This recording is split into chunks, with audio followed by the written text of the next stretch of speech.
Muchas gracias. Hoy es miércoles 5 de marzo de 2025, continuando con nuestra actividad diaria matutina de la reconstrucción de la memoria histórica aún no contada del conflicto armado en Colombia. Vamos a ver una situación complejísima de desorden público, de violencia tripartidista y de crímenes ocurrida en el mes de abril de 1963 en los departamentos del Tolima, Valle y Caldas. Ayer veíamos un caso específico del Tolima, hoy continuamos complementando eso y haciendo un escenario completo de cómo se vivía la situación política y de seguridad en el país durante el mes de abril de 1963, que en términos generales fue igual durante los 4 años del gobierno del señor Guillermo León Valencia. Y aquí estamos hablando de cuando se aproximaba a completar su primer año de gobierno y el plan Lazo comenzaba a tener algunos resultados, pero era totalmente imposible que erradicara de lleno una violencia que llevaba décadas incubada y que ahora contaba con una ambición irrefrenable de los comunistas con el fin de cooptar todo ese acumulado de violencia y trasladarlo para la intención de la guerra revolucionaria comunista. Escenario muy interesante, poco analizado en Colombia, pero aquí estamos tratando de aportar conocimiento y reflexión en torno a este tema tan importante en nuestra historia como nación. ¿Cómo podríamos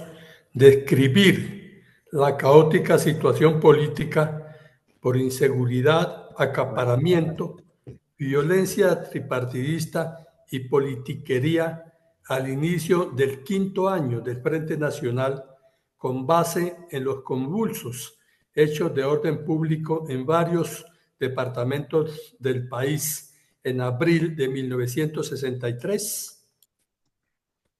Es un escenario bien complejo. Definirlo en pocas líneas nunca será suficiente y ahondarlo implicaría hacer un estudio profundo, multidisciplinario, para elaborar varios tomos, videos, audios y otros artículos, escritos, ponencias, monografías, y seguiría siendo insuficiente para tratar de articular en un solo contexto histórico lo que ocurrió en esa época en Colombia. Bien lo menciona usted, mi coronel Saldaña, en la pregunta, era ya el quinto año del proceso de lo que llamaron el Frente Nacional, que como ya lo hemos explicado ampliamente, fue un acuerdo entre dos castas, dirigentes de dos partidos que se repartieron el destino de Colombia como si les correspondiera por derecho propio durante 16 años.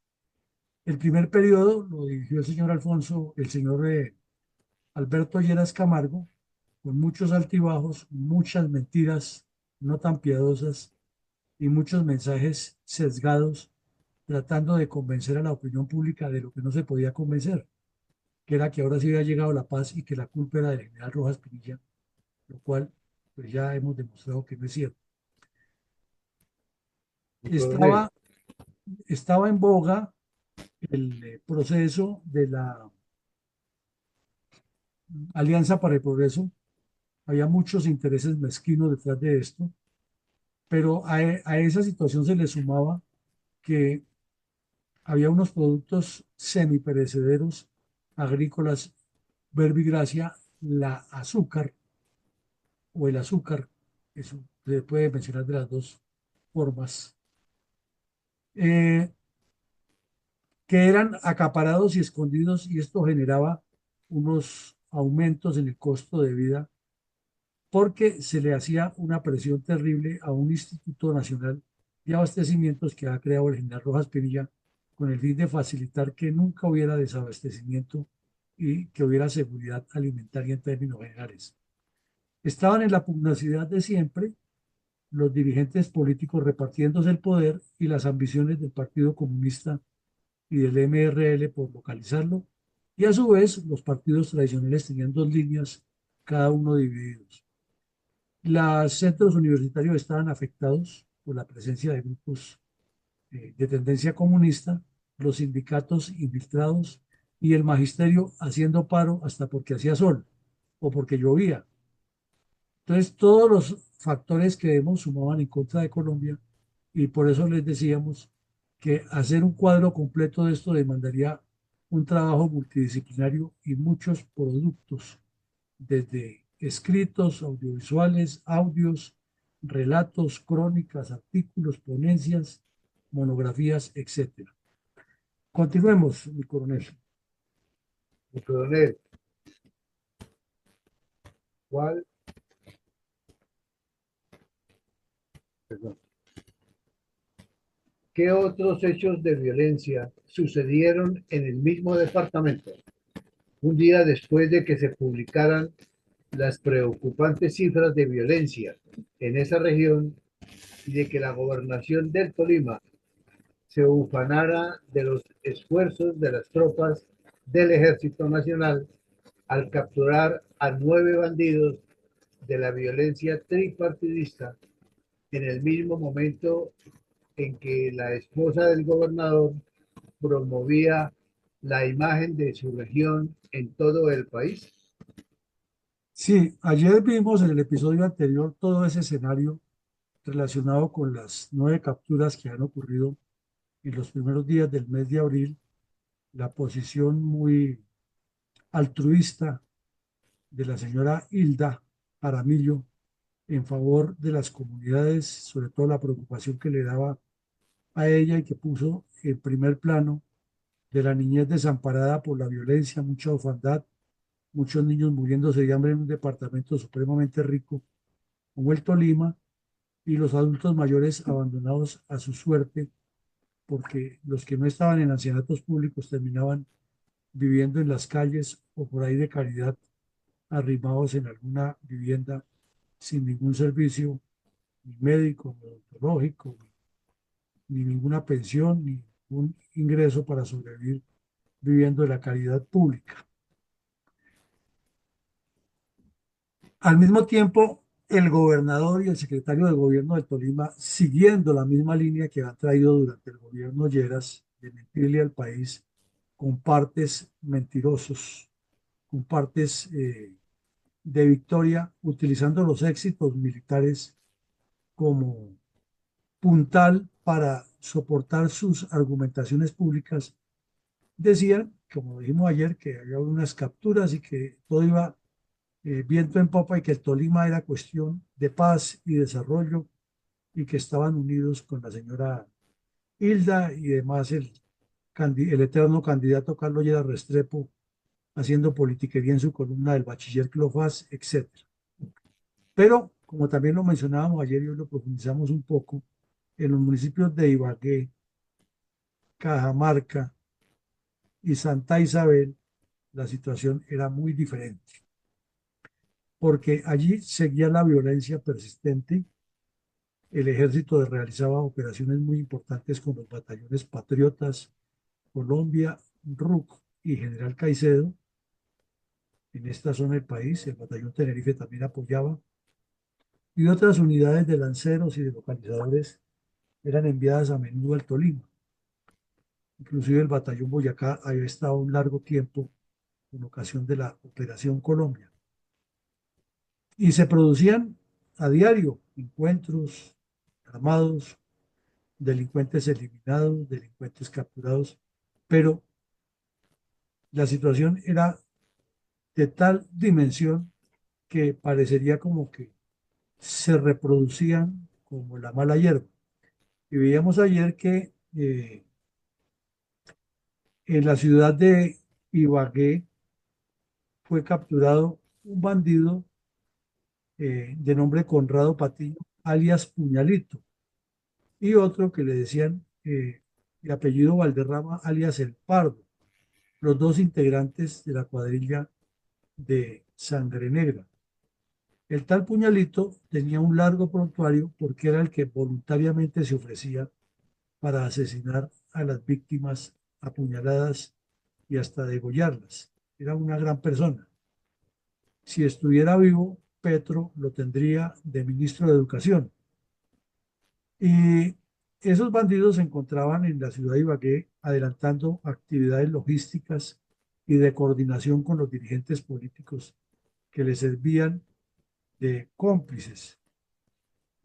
Con base en las entrevistas que le hicieron al par de bandidos, datos que se obtuvieron, la fuerza pública localizó en el mismo municipio de Ibagué a otro bandido de nombre Carlos Julio Arana, alias El Mosquito, que pertenecía a la banda de Arbolito, una de las subsidiarias de Sangre Negra en el norte y el centro del Tolima. Como vemos, la misma situación política y de violencia permitía que estos bandidos se movieran a sus anchas y que tuvieran contactos urbanos y rurales y coordinaciones entre ellos. Asimismo, tropas del batallón RUF tuvieron un combate muy fuerte en el norte del Tolima con una cuadrilla en la cual, o de la que dirigía el tal alias El Mosquito, a lo Julio Arana. Y en esa operación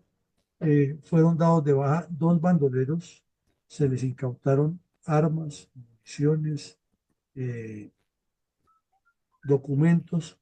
y prácticamente los cogieron infraganti cuando estaban asaltando a 7 vehículos que se movían por la vía.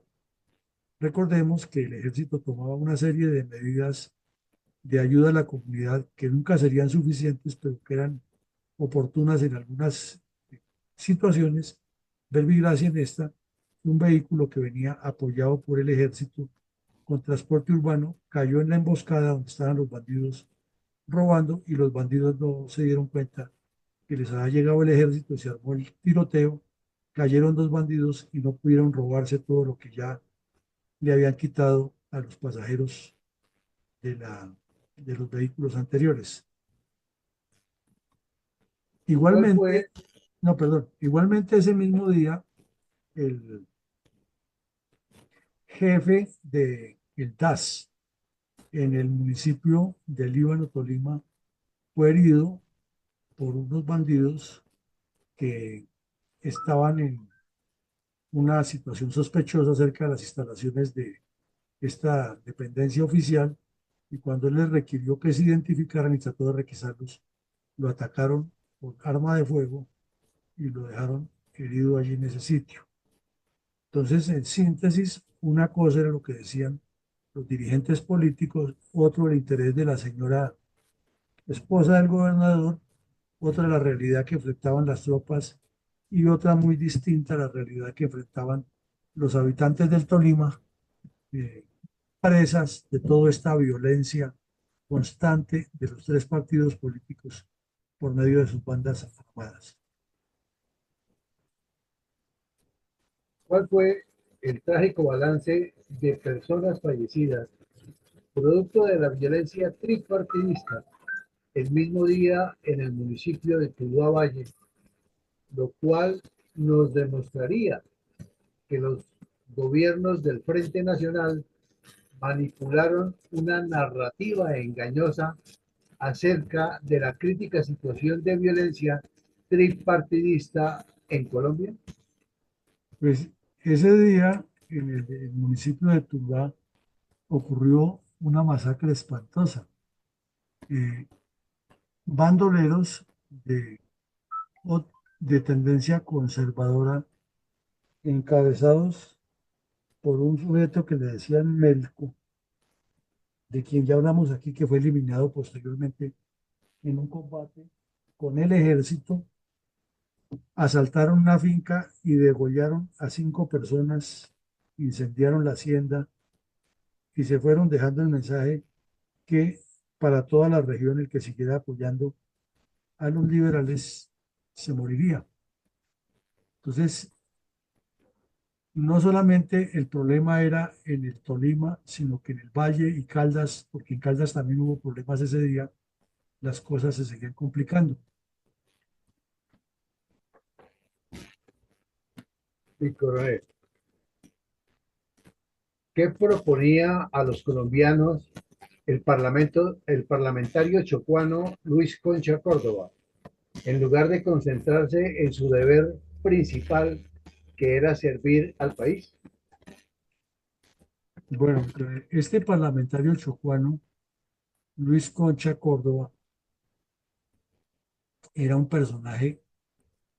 eh, muy cuestionado por su cercanía con la corrupción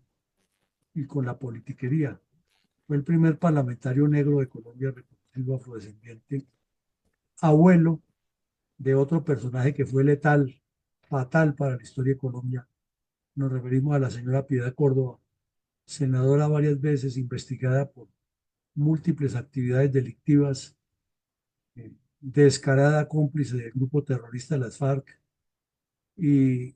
participante en muchos hechos delictivos. Este sujeto, el tal Córdoba, Diego Luis Córdoba, llegó por el eh, Partido Liberal al Congreso de la República y en lugar de preocuparse por llevarle desarrollo y promover actividades que favorecieran a su departamento, todo el tiempo que estuvo en ese periodo eh, presidencial se dedicó a hacerle publicidad a Carlos Lleras Restrepo. Y como decimos, estamos en 1963, todavía le quedan 3 años de gobierno al señor Valencia y todavía era prematuro hablar de quién debería ser el presidente en el 66. Pues este sujeto, eh, ni corto ni perezoso, y aprovechando que como era afrodescendiente y a veces lo agredían los otros parlamentarios por su origen racial, siempre aprovechaba cada exposición o utilizaba cada exposición para dar mensajes que causaran impacto mediático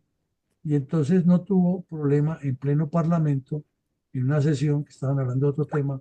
insistir que el presidente de Colombia a partir del 66 debería ser el señor Gerard Restrepo, algo completamente traído de los cabellos, pero aquí lo colocamos para que nos demos cuenta que la podredumbre de la dirigencia política ha sido similar durante tantos años y que sujetos como este, que lo eligieron sus coterráneos para que buscara el desarrollo de Chocó, vino a enriquecerse a Bogotá con sueldos supremamente elevados, a vivir del erario colombiano y a sacar ventajas personales para él. Y fuera de eso, a hacerle politiquería y campaña a Lleras, ya uno entiende con qué propósito de que Lleras le repartiera mermelada cuando fuera presidente, agradeciéndole su, entre comillas, lealtad política. Adelante, mi coronel. ¿Cómo sintetiza el editorial del diario El Tiempo del 3 de abril de 1963 las graves investigaciones de grupos sectarios del opinismo,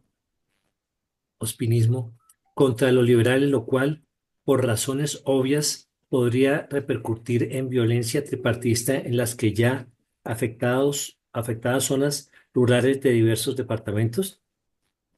Pongámonos nuevamente en el escenario. 5 muertos en Tuluá porque Melco con sus bandidos van y asesinan a 5 personas, entre ellos unos menores de edad. 9 capturas en el Tolima en menos de una semana. Enseguida un combate en el norte del Tolima y captura de 3 bandidos importantísimos en Ibagué cuando estaban buscando reuniones con sus conciliábulos. En el Parlamento de la República, en lugar de estar pensando en el desarrollo nacional, los politiqueros hablando a voz de cuello de la elección que faltaban 3 años para presidente. Y como si eso fuera poco, el Partido Conservador, que ya sabemos, estaba dividido en 2 vertientes, una muy sectaria, que era la que dirigía el señor Laureano Gómez, que acababa de salir del hospital y la gran noticia era que muchas personas de influencia nacional habían ido al hospital a acompañarlo para la salida y de regreso a su casa ya estaba incendiando con su verbo eh, alterador que había que traer al gran partido conservador al poder y sacar toda división. Pero en paralelo había otro grupo del Partido Conservador que llamaba el ospinismo y andaba también promoviendo todo tipo de conflictividades alrededor de las elecciones que vendrían en el 66, no trabajando por construir país en la supuesta unidad del Frente Nacional, ¿no? Se supone y se pensaría que si estaban en el Frente Nacional los liberales y conservadores, que así tuvieran diferencias internas, habían hecho un pacto en que trabajarían por Colombia. Pero lo que destapó el editorial del Tiempo fue otra cosa, que Laureano Gómez salió del hospital a seguir en su ya conocida catarata de catilinarias contra eh, todo lo que fuera unidad nacional. Y el sector ospinista, en apariencia, era el más calmado, el más moderado del Partido Conservador, también estaba moviendo las fichas para que en las elecciones de mitad de periodo, o sea, de parlamentarios y o particularmente de asambleístas y concejales, el Partido Conservador se fuera por el lado del ospinismo y degradando terriblemente a los liberales en las regiones donde había mitad y mitad, había porcentajes altos de los dos partidos y con esos mensajes el ospinismo estaba promoviendo también la conflictividad en un momento que, como vemos, cualquiera que encendiera la chispa provocaba masacres, matanzas, venganzas por muertos que ya había habido, venganzas imaginarias, pero se promovía la violencia. Entonces el periódico El Tiempo cuestionaba eso, si era que el sectarismo que promovía la Casa Gómez era un sectarismo igual por los ospinistas y que lo que aparentaban era estar divididos. De esa manera lo presentaban.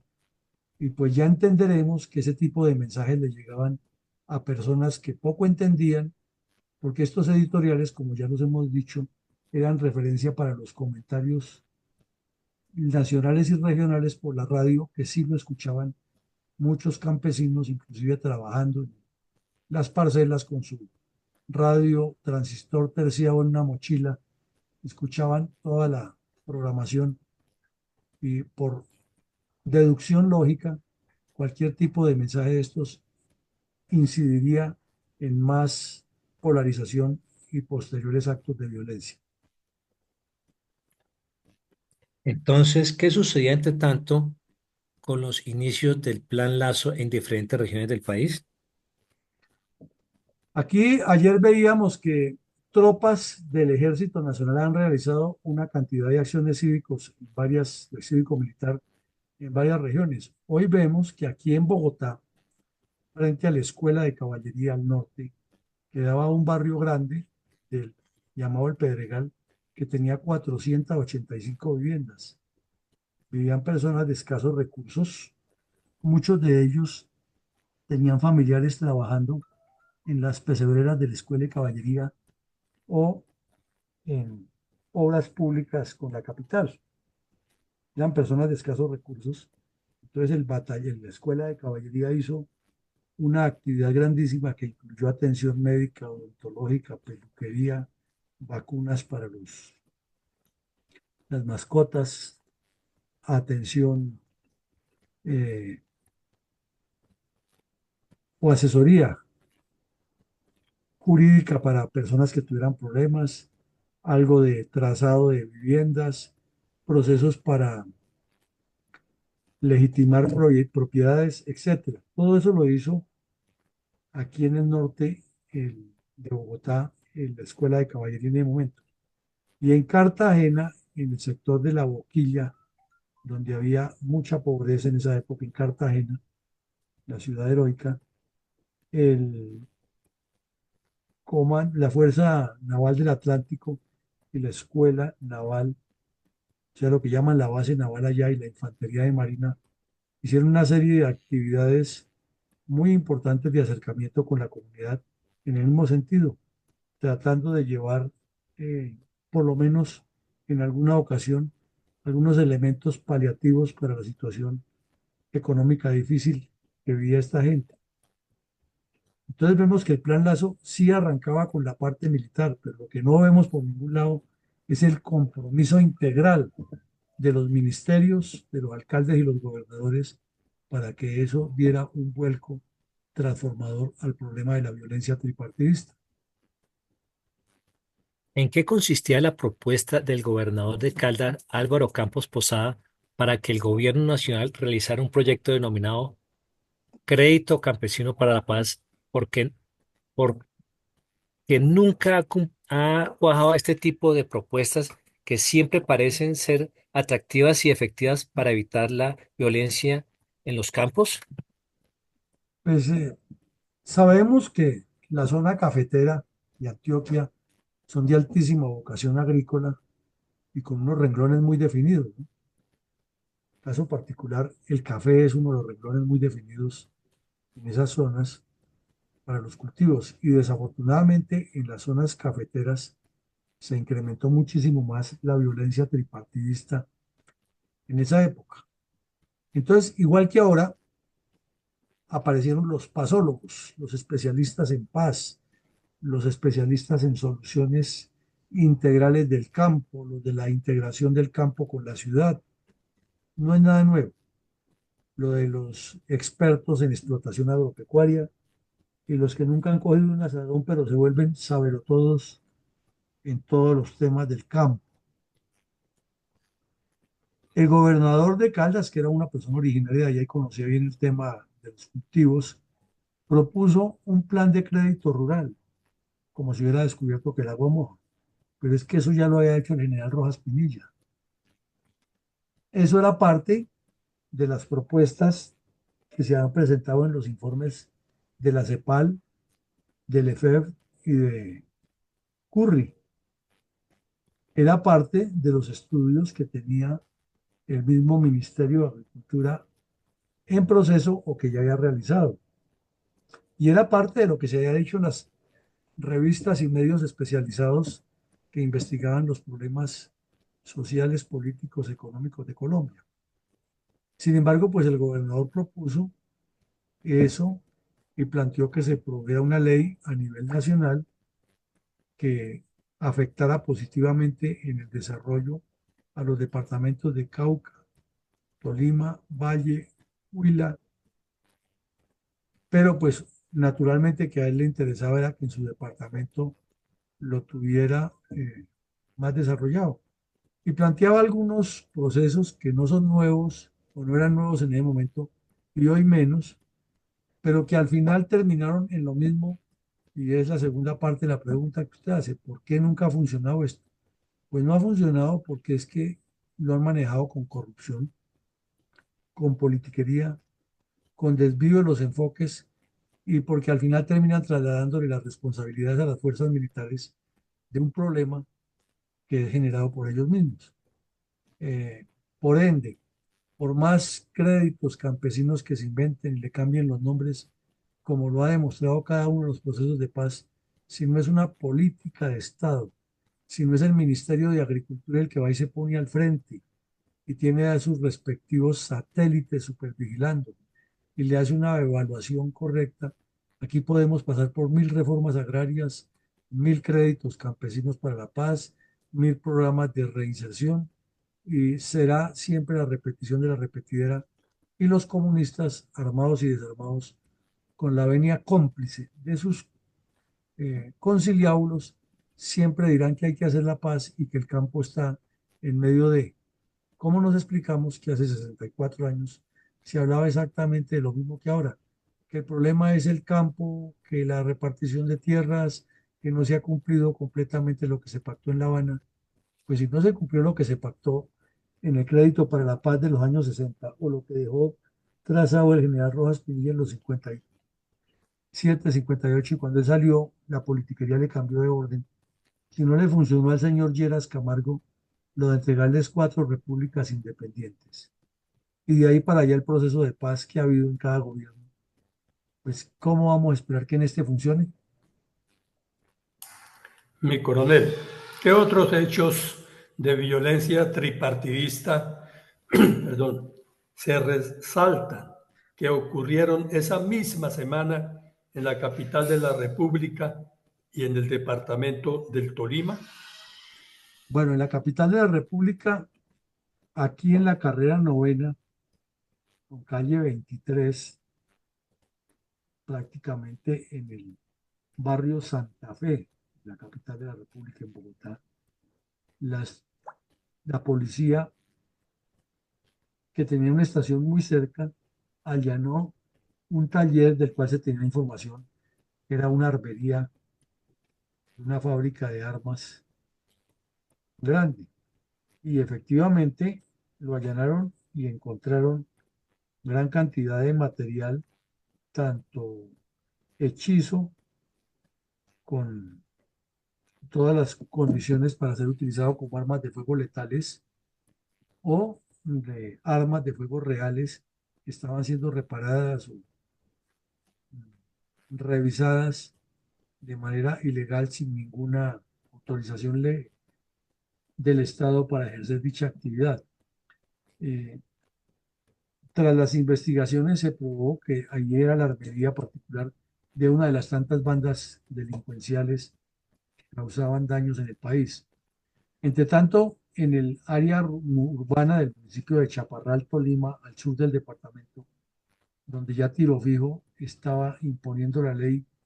del revólver, fue asesinado un campesino de filiación liberal que no tenía nexos o no les colaboraba a los bandidos de Tiro Fijo en el sur del Tolima. Y ese mismo fin de semana, en varios municipios, otra vez Santa Isabel al norte en particular, y en Rovira también hubo actos de violencia perpetrados por las cuadrillas de Desquite, Sangre Negra, y en el centro por cuadrillas comunistas que estaba organizando Tiro Fijo en el sector de Rovira. Como vemos, una cosa decían los dirigentes y otra cosa sucedía en el terreno, pero además el Congreso de la República andaba empecinado en actividades diferentes, los gobernadores pidiendo apoyos para hacer créditos de la paz, como quien dice, cada loco con su tema y ningún tema en común para los colombianos. ¿Y cuál era a comienzos de 1963 la conducta del Congreso de la República y de los dos partidos políticos que se habían repartido el poder? Resulta que la semana pasada vimos aquí el caso de cuando ya había sido designado el señor Montalvo como nuevo eh, designado, valga la redundancia, él fue designado como designado para que en caso de que el presidente Valencia se enfermara, muriera o saliera del país, él lo reemplazaría con todas las formalidades de presidente de los colombianos. Entonces, aquí vemos que eran 254 parlamentarios que tenían capacidad de voto para elegir el designado y 193 de ellos votaron porque fuera este sujeto. Al mirar la noticia y leerla, se da uno cuenta de toda la cantidad de intrigas que había y del Frente Nacional y del Partido Conservador y los liberales, y cómo se pusieron de acuerdo unos para elegir a este sujeto. Pero lo que más nos llamó la atención hace unos días es que el mismo día que se le confirmó la designación, él estaba como canciller de la República, no porque tuviera las cualidades, sino porque era amigo personal del señor Valencia. Y lo primero que dijo el señor Valencia, apenas el Congreso le ratificó ese nombramiento, que era el que lo ha propuesto, entonces propuso, o además dijo, advirtió que el señor se merecía una palomita presidencial, un chancecito, digo así, un chance para ser presidente. Y efectivamente, en breve, Valencia salió de Colombia y le dio el chance para que en unos pocos días fuera presidente y se pensionó como presidente de la República y hace parte de nuestra historia de la galería de quienes nos han desgobernado. Y coronel, ¿cómo seguía desarrollándose la violencia tripartidista en los departamentos del Valle y del Tolima, en contraste con los mensajes triunfalistas de los mandatarios de esos dos departamentos? Pues la foto que está en la parte de abajo es histórica y el señor de Rux no la menciona para nada en su informe falso, pero es impactante. Es en el municipio de Alvarado, cerca de un refugio infantil donde estaban una gran cantidad de niños huérfanos de padre y madre, producto de esa violencia tan atroz que cometían todos estos delincuentes. Y en la parte plana exterior de ese refugio estaba un potrero grande y allí aterrizaban las aeronaves que iban y venían con soldados, con tropas, con abastecimientos para las unidades que estaban combatiendo en la cordillera contra las cuadrillas. Y ahí también pues llegaban los cadáveres de los bandidos eliminados en combate y estos niños, o de los soldados muertos o heridos, y estos niños salían a mirar el helicóptero porque les llamaba la atención, pero estaban viviendo en vivo y en directo los efectos de una guerra. Mientras tanto, en el municipio de Santa Isabel, muy cerca de Alvarado, Tolima, eh, ocurrió un asalto a un bus en el cual hubo varios heridos y unos robos, y el ejército acaba de capturar a algunos de el DAS acaba de capturar algunos de los autores, a dos de los autores de ese crimen, y ahí los traían en esos helicópteros para llevarlos y judicializarlos, y los niños viendo toda esa horda de salvajismo y barbarie ahí cerquita. Adelante, mi coronel. Con reverencia, admiración y absoluto respeto por todas las víctimas del terrorismo comunista contra los colombianos, escuchemos un minuto de silencio en homenaje a sus vidas, sus obras y sus trágicos finales a manos de desalmados criminales, marxistas-leninistas, que se apoderaron del crimen político en el país al final de la violencia tripartidista y a partir de la década del 60.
¿Tiene credibilidad y futuro la paz total de Petro? Si vemos en detalle el resonante fracaso de los gobiernos del Frente Nacional entre los años 58 y 74,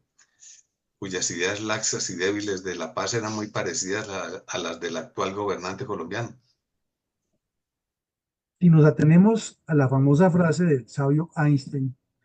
que dice que quien hace siempre lo mismo obtiene los mismos resultados,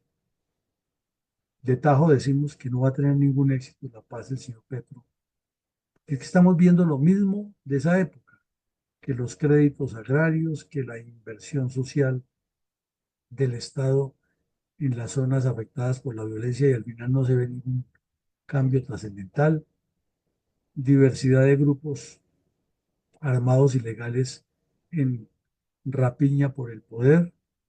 los dirigentes políticos en otros escenarios pensando en cuestiones electoreras y electorales y un despliegue mediático importante para tomar decisiones que le favorecen a la política personal o a la idea personal del mandatario. En ese caso era lo de la elección del designado Montalvo. En este momento estamos con el cuento de Benedetti en el Congreso y la eventual constituyente y la reelección de Petro y la candidatura de 80 sujetos sin ninguna preparación ambiciosos de seguir desgobernando. O sea, muchas similitudes, muchas analogías, muchas coincidencias, pero nada concreto en ninguno de los dos casos en favor de Colombia. Y si esa paz no funcionó, pues esta tampoco va a funcionar porque es más de lo mismo. Adelante, mi coronel. ¿Cómo no, mi coronel? Con mucho gusto.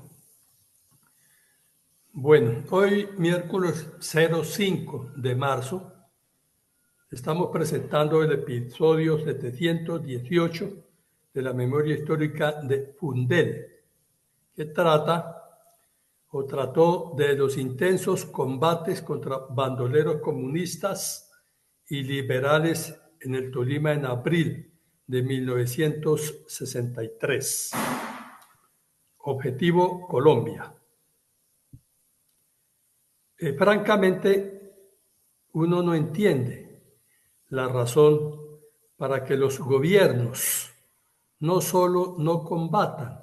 con contundencia a estos terroristas narcoguerrilleros, sino que además les proporcionen todas las gabelas para que atenten contra nosotros los colombianos de bien, sigan destruyendo nuestro país y estén al servicio del comunismo. Y menos se entiende que la historia de Colombia y ahora el informe de la verdad oculten, disimulen, callen y distorsionen la realidad de las atrocidades cometidas por estos asesinos y que los partidos y sus representantes en el Congreso de la República, desde el período del Frente Nacional hasta el día de hoy, no se den por aludidos y que especialmente dos,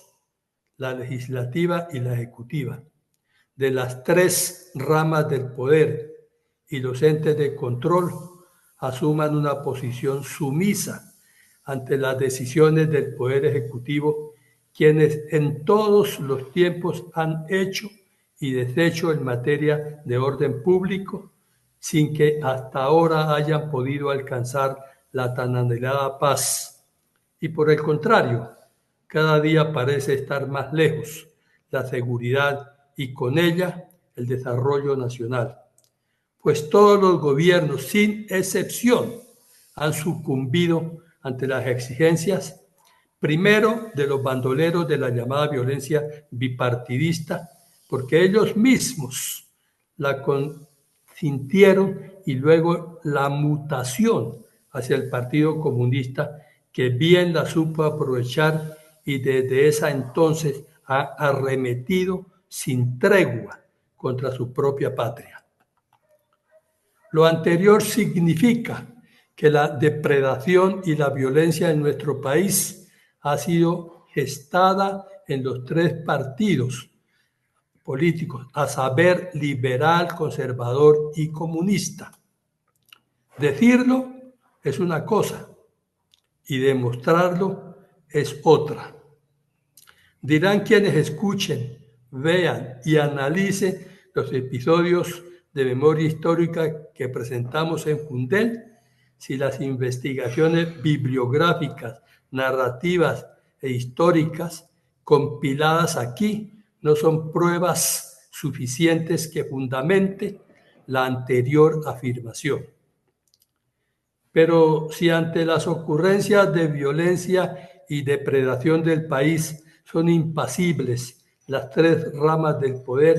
que prefieren guardar silencio y no poner freno a tanto intento de procesos de paz, deberían hacerlo los entes de control, a saber, el Ministerio Público en cabeza de la Procuraduría, emitiendo al menos un concepto de inconformidad basado en derecho, intercediendo por las víctimas que somos todos como sociedad. Una de sus funciones establecidas en la Constitución Política, cuando el artículo 277, numeral 2, le impone proteger los derechos humanos y asegurar su efectividad con el auxilio del defensor del pueblo y defender los intereses colectivos. Ni uno ni otro se dan por aludidos. Toda la responsabilidad del orden público se ha descargado en la institución armada de Colombia y pululan fallos en su contra cuando por falta de medios no pueden cubrir el territorio nacional de los asaltos, homicidios y genocidios cometidos por los narcoterroristas comunistas que a diario atentan contra la vida, la naturaleza, el medio ambiente y la economía del país.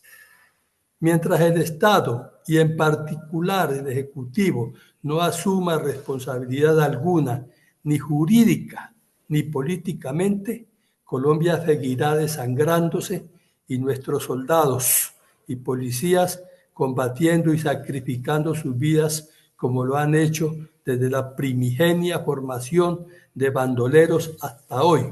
contra las organizaciones terroristas comunistas estratégicamente divididos en facciones, unos sentados en escaños del Congreso. Lo vimos con el congresista mencionado en el episodio de hoy, el del Chocó, el abuelo de la Córdoba, que tanto mal le causaron al país. Otros, simulando dialogar con todos y cada uno de los gobiernos de turno,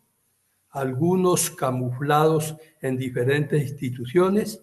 y otros en hordas salvajes destruyendo al país, atentando contra la población civil y cometiendo todo tipo de tropelías cobijados con el remoquete de guerrilleros. Estamos comprometidos con la historia. Estas reflexiones sugieren una revisión y ajuste a nuestra constitución política en muchos aspectos y en particular en recortarle tantas facultades al presidente de la República que, como hemos visto en este y en anteriores episodios presentados por Fundel, hacen y deshacen con el país según les demande sus intereses personales o de partido, sin control alguno de los supuestos pesos y contrapesos convertidos en letra muerta. Mi reflexión, gracias y feliz día.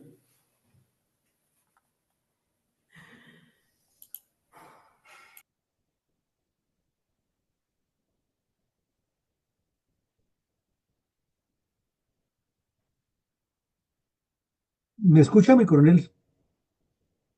Sí, señor. Ahora sí, mi coronel, apenas. Es que estaba hablando y parecía que no me estaban escuchando. Bueno, mi coronel, es que perfecto, usted hace un resumen muy concreto y determina que la responsabilidad de todo esto que nos ha ocurrido históricamente es del Estado colombiano. El Estado el que ha fallado y ha fallado porque los dirigentes políticos han fallado y los dirigentes políticos han fallado porque los partidos políticos no son instituciones serias. Plantea también usted la responsabilidad enorme de ese viraje del comunismo o de ese viraje que tuvo esa violencia hacia los intereses del comunismo, lo cual quiere decir que estamos en una situación de repetición y de reiteración de lo mismo sin que se produzcan escenarios alternativos con soluciones proactivas y a largo plazo. Esa es la tarea y eso es lo que proponemos desde esta fundación con este tipo de reflexiones, tanto la reconstrucción del hecho, el análisis de los sucesos y la reflexión final que siempre nos conduce a pensar en lo que debe ser, que no ha sido. Llegamos al final. Esta tarde nos veremos en la jornada académica nuevamente con un nuevo episodio del análisis de los principios de la guerra aplicados a la estrategia política. A todos un feliz día, muchísimas gracias por acompañarnos y que Dios nos siga bendiciendo y acompañando. Gracias, mi coronel. Feliz día para todos. Feliz día para todos. Feliz día para todos. Gracias. Gracias, felicidades a todos.